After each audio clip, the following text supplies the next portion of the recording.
Imagine the last sound you ever hear from your family. Not a goodbye, not a warning, just a rumble. Low, warm, constant. And then the water hits, and it's gone. You are 2 years old. You weigh as much as a small car, and you are completely, terrifyingly alone.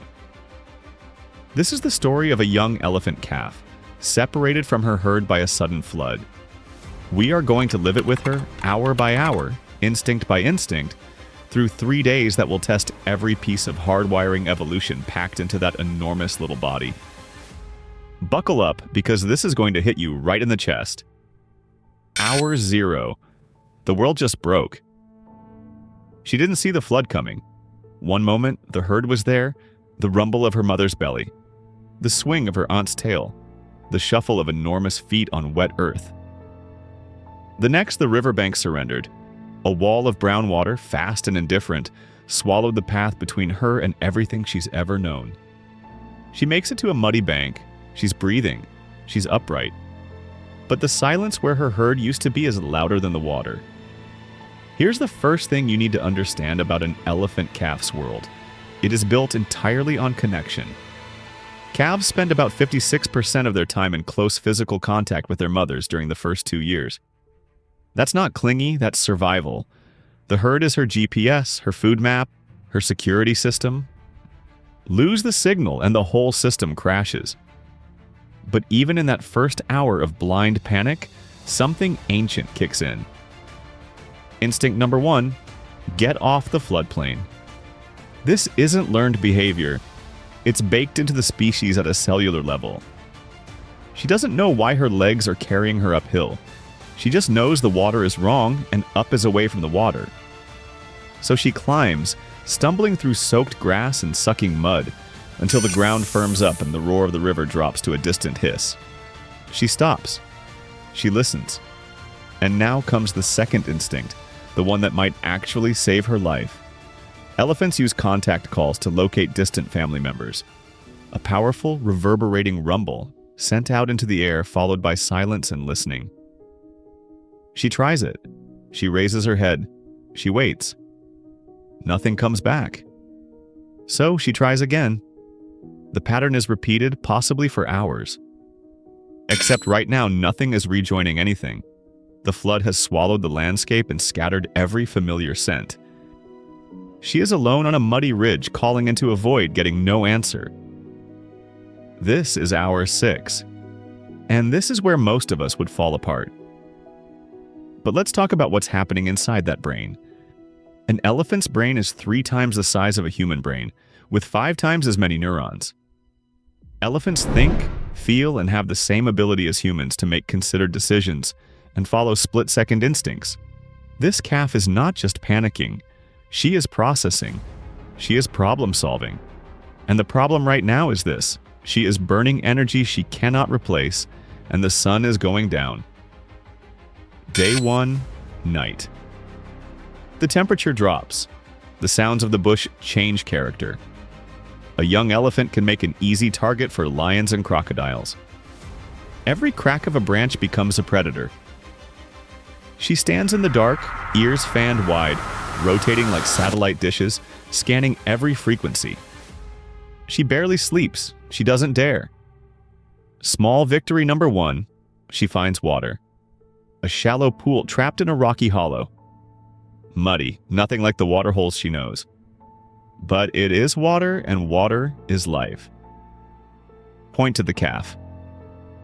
Day 2, hour 24. Let's talk about the secret weapon she doesn't even know she has. Elephants communicate using infrasound, frequencies so low they travel kilometers through air and ground.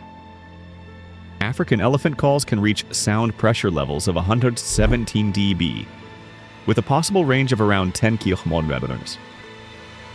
She could be calling from one end of a city to the other, and her mother could still hear her.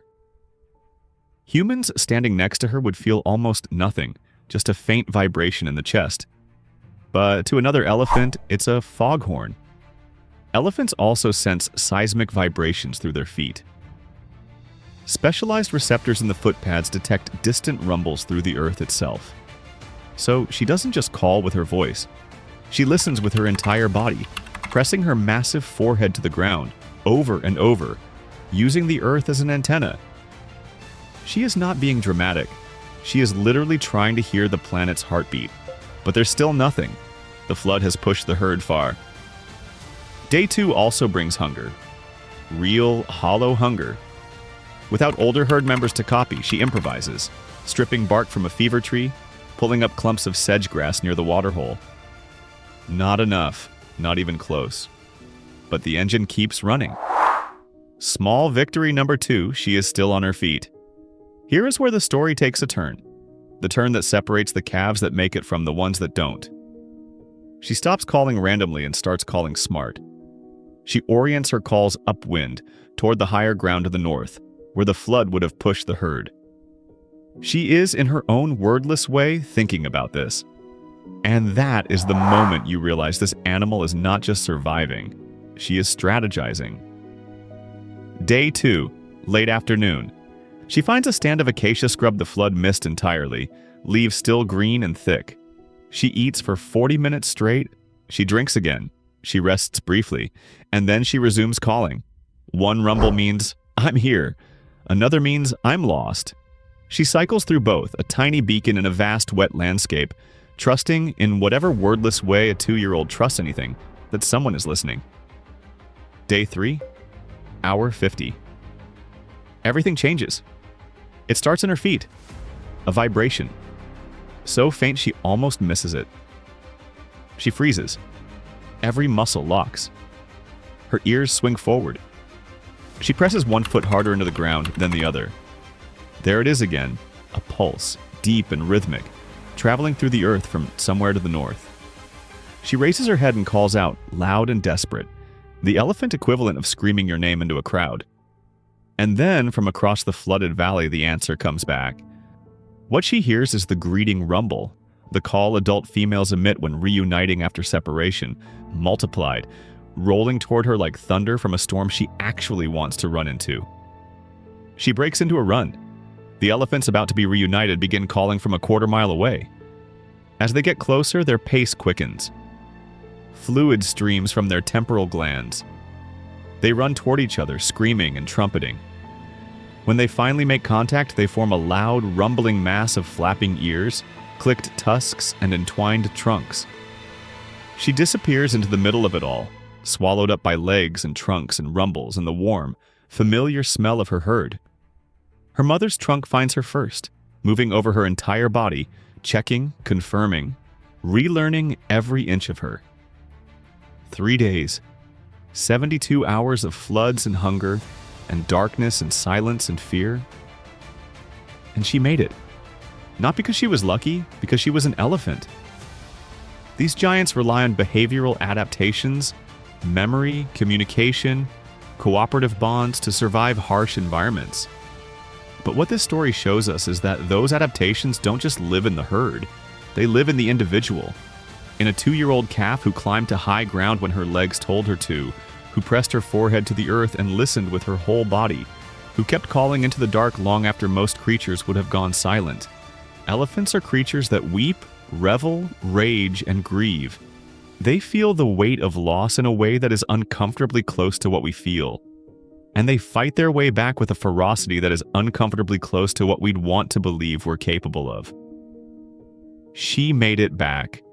And somewhere out there, right now, the herd is moving north, and she is exactly where she belongs, tucked beneath her mother's shadow, one foot touching her mother's foot, listening to the rumble of a belly that sounds like home. If this story hit you the way it hit us, don't keep it to yourself. Share it with someone who needs to be reminded that the wild world is extraordinary. Drop a comment below telling us which moment got you, the contact calls in the dark, or the reunion that hit like a gut punch. Subscribe for more stories told from the inside out. The wild is waiting.